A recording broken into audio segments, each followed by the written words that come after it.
Thank you very much. Good morning, everybody. And again, apologies for my absence yesterday. In Cairo, an important step in the right direction was taken with the agreement on practical modalities for the implementation of safeguards in Iran, signed by me and His Excellency, the Foreign Minister of Iran, Dr. Abbas Araghchi.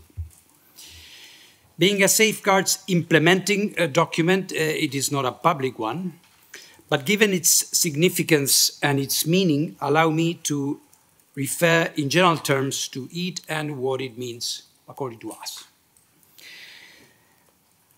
As I have repeatedly said, and once again last Monday in my opening remarks to the board, the June attacks on nuclear installations in Iran led to an inevitable suspension of the inspection work in Iran, as you know, complete.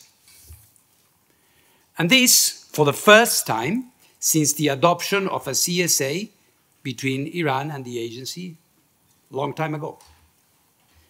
Resuming this indispensable work would not be an automatic or simple bureaucratic process, as you can imagine, after what happened. On top of this, also, as you all know, the Parliament of Iran adopted a law to suspend cooperation with the agency. This risked putting us before the real possibility of Iran failing to observe and comply with its safeguards obligations. I am sure you will agree with me the fact that this would not be a situation we would like to see, given its multiple and inevitably negative consequences. It was encouraging for us to see Iran's declared willingness not to leave the NPT and to continue working inside the international non-proliferation regime. At the same time, Iran expressed concerns, and it is our duty as an international organization to listen to those and find ways and means to address them in a form which would reconcile these important parameters: Iran's new law and the existing legal obligations emanating from the NPT Safeguards Agreement contained in IMCIRC 214, as you know. This required dialogue and a thorough understanding of the situation and Iran's specific views.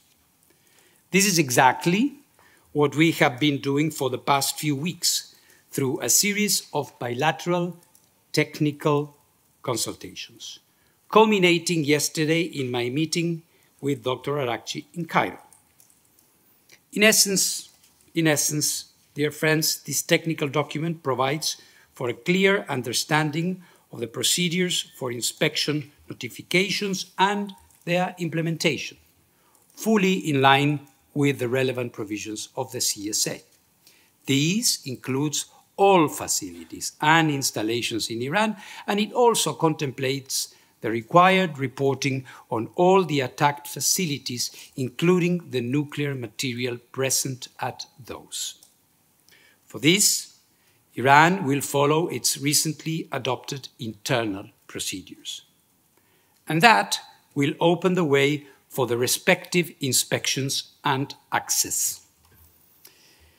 Safeguards approaches to each facility will be reviewed at technical level, always in line with the rights and obligations of Iran and the agency under the NPT Safeguards Agreement, which are not modified or amended as a result of these practical steps.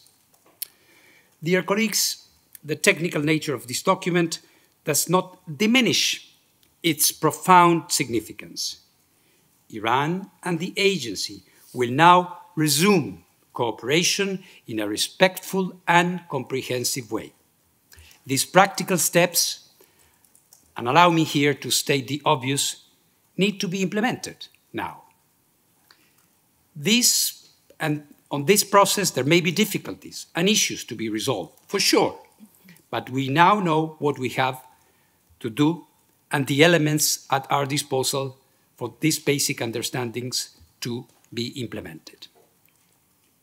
Let me say that it is my sincere hope that the resumption of our inspection activity in Iran may serve as a good sign, as a reference, an indication that agreements and understandings are possible and that nothing replaces dialogue if one wants durable, lasting solutions to international challenges like this one.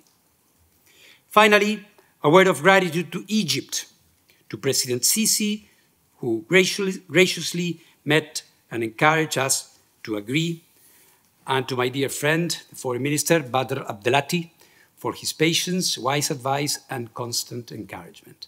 Now it is time to put this agreement in practice, which is exactly what we intend to do. Thank you very much, Madam Chairperson.